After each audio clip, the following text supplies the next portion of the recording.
Bentornati nel canale. Sì, questo è Anime dal Mondo e io sono Alex. Oggi parliamo di Star Wars e state con me fino alla fine, perché così vi dirò anche qualche chicchetta che ho voglia di fare con questi kit.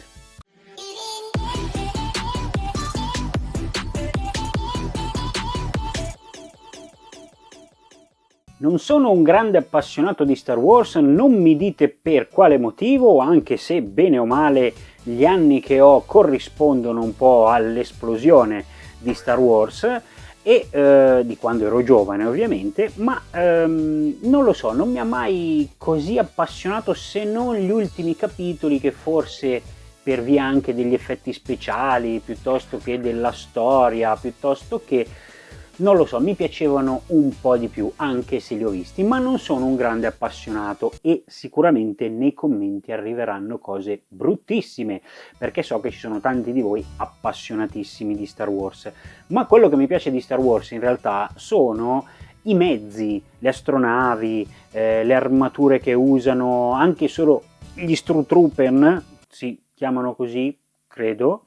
Insomma, non sono effettivamente un grande appassionato, ma mi piacciono molto appunto le astronavi e trovandomi in giro così bazzicavo su Amazon, guardavo se c'era qualcosa di carino da poter fare, eccetera eccetera, e mi sono imbattuto in appunto questi due kit che avete visto all'inizio, quindi questo Snowspeeder e questo Ala X o X-Wind, dipende come lo volete chiamare.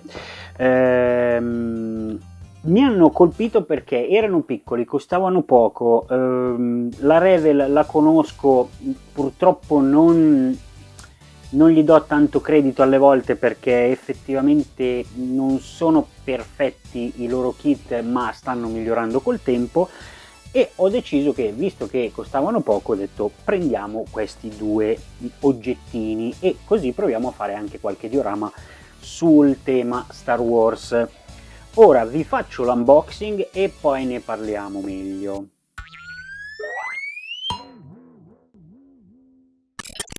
E andiamo ad unboxare questi due modelli della Revell dedicati a Star Wars. Ci sono delle cose che non mi piacciono, ma ve le dico dopo, ma siccome le trovo già sulla scatola, ma li andiamo ad unboxare. Mettiamo da parte questo, apriamo prima lo Snowspeeder, che dice tra l'altro che arriva a 10 cm circa di lunghezza. Lo andiamo ad aprire così vediamo che cosa troviamo all'interno. Eccoci qua, facciamo e via. Anche le istruzioni a colori, ragazzi, e istruzioni tra l'altro molto corpose. Allora, questo Snowspeeder è uno appunto di quelli che mi piacciono di più come modelli, come astronavi di Star Wars. Come vi dicevo, non sono un grande appassionato di Star Wars, non so per quale motivo, ma in realtà insomma non sono proprio un grande appassionato. Questi sono modelli molto semplici, costano molto poco, perché veramente costano, io li ho pagati forse 10 euro l'uno, scarso, anche meno. Queste sono altre istruzioni, eccoci qua. E tra l'altro, allora qua abbiamo anche i piloti, tra l'altro se non ricordo male questi sono dei kit che la Revell ha cominciato a fare senza l'ausilio di colla. Ci sono anche dei kit dove è espressamente dedicato il kit con lo Snap Easy o una cosa del genere, che è sostanzialmente ricalca un po' i modelli della Bandai, quindi che non hanno bisogno di colla. Qua si è staccato un pezzo, ma non serve a niente in realtà. Eccoci qua, queste sono le sprue, vediamo se riesco a farvele vedere tutte completamente. Questo è lo Snowspeeder, che le dimensioni mi piacciono, anche se poi c'è qualcosa che non mi piace, ma ve lo dico dopo. Che dire, a me piace per la dimensione, soprattutto perché con queste dimensioni si possono fare veramente un sacco di diorami, e quindi mi sembra ottimo. Tutto quello che vedo è molto semplice, ma sono tutti ad incastro, se non ho visto male. Anche qua vedo degli incastri, quindi è insomma un kit molto semplice, ma che secondo me va più che bene. Vedo abbastanza dettagli, quelli che servono, insomma non sono eccessivi, non sono neanche pochi.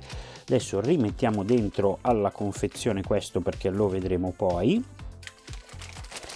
e andiamo poi ad aprire l'ala X o l'X-Wing Fighter, come dicono dalla scatola. Intanto vi dico che io li ho presi, pur non essendo amante di Star Wars, perché danno la possibilità, oltre ad essere così piccoli, che quindi danno la possibilità di essere messi un po' ovunque, vi danno la possibilità di sbizzarrirvi nel modellismo con veramente poca spesa. Adesso mi viene in mente, mi sembra di averli pagato circa 8,50 € l'uno. Comunque vi metto sotto il link, poi li vedremo nel dettaglio. Apriamo anche l'X-Wing. A me mi piace chiamarlo, a me non si dice, ma a me piace chiamarlo ala X. Questo è lungo 110 cm e in teoria largo 99 mm, quindi 9 cm e qualcosa, quasi 10. E andiamo ad aprirlo, e anche di questo facciamo un unboxino veloce. Allora, non ho visto, se non ho visto male, scusate il gioco di parole, adesivi o decal. Non vorrei dire una stupidaggine, ma no, sono qua dentro.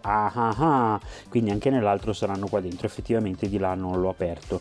Qua c'è la protezione per le decal, sono decal classiche, quindi quelle che vanno ad acqua, e va bene, cercheremo di usarle il meno possibile, perché sapete che a me le decal non piacciono particolarmente.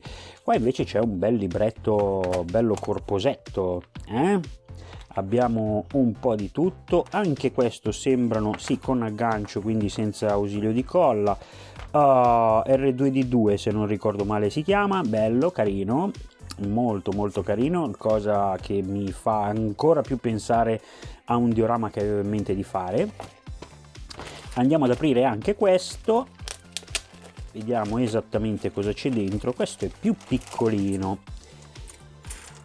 ed è la cosa che questo ha anche il sistema di apertura alare in questo modo, quindi uno si incastra con questo e poi piegandole si aprono in due. Diciamo che è un buon compromesso per non avere troppi pezzi, troppi ingranaggi. Cosa dire, ci sono veramente pochi pezzi, non so se notate, però è un easy kit, diciamo così, un livello 3 della Revell, che non è comunque da sottovalutare. Da quello che vedo così, dettagli comunque ce ne sono. La plastica mi sembra abbastanza buona, quindi non c'è addirittura il pilota, quindi insomma dettagli ce ne sono, e direi che poi è solo da realizzare. Mi piace parecchio, anche la dimensione in realtà mi piace, anche se è una delle cose che di questi kit non mi piace, ma tra poco ve la spiego.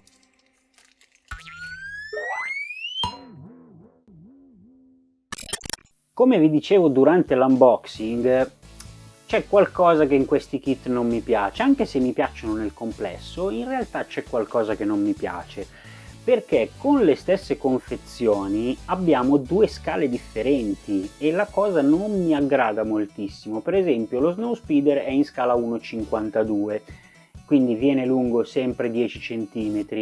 L'X-Wing viene lungo sempre 10 cm, ma in scala 1,112, quindi tra loro non sono in scala. Il che può essere un bene, perché magari l'X-Wing, essendo più grande, probabilmente ci sarebbe anche un costo maggiore. Però con questi livelli di Revell, che mette a disposizione questi kit completamente senza usare colla, quindi molto simili a Bandai, diciamo che non è gradevole la cosa, anche perché ci sono altri modelli della Revell, comunque tutti i link li trovate qua sotto, sempre della stessa linea, sempre livello 3, che hanno dei modelli molto più grandi, e se non sbaglio c'era un'astronave imperiale che era addirittura in scala 1:390, 1:320, una cosa del genere. Poi comunque se la trovo ve la metto e ve la linko qua sotto. Ma la cosa che non mi piace è un po' quella, perché effettivamente 1,52, 1,112, ok, puoi fare il rapporto, ma insieme non li puoi mettere. Ipoteticamente vuoi fare un diorama che li comprende tutti e due, non lo puoi fare, almeno con questi kit. Poi ci sono kit che si avvicinano alla scala 1,52 o scala 1,112, però la cosa non mi piace in particolar modo, quindi è una cosa che mi ha lasciato un po', sapete, l'amaro in bocca.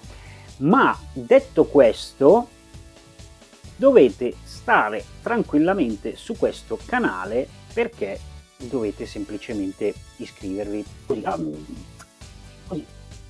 per piacere, capito? Per piacere. A parte gli scherzi, io sono arrivato alla fine di questo video, ma come vi dicevo all'inizio dovevate stare fino alla fine per capire cosa ci volevo fare. Sì, voglio farci dei diorami e con questi modelli vi farò anche vedere delle tecniche sia di invecchiamento, sia di ruggine, sia di impolveramento. Insomma, faremo una cosa carina un po' a step, come è successo per Diorami Insieme. Quindi da Alex e Anime dal Mondo è tutto e ci vediamo al prossimo video. Ciao!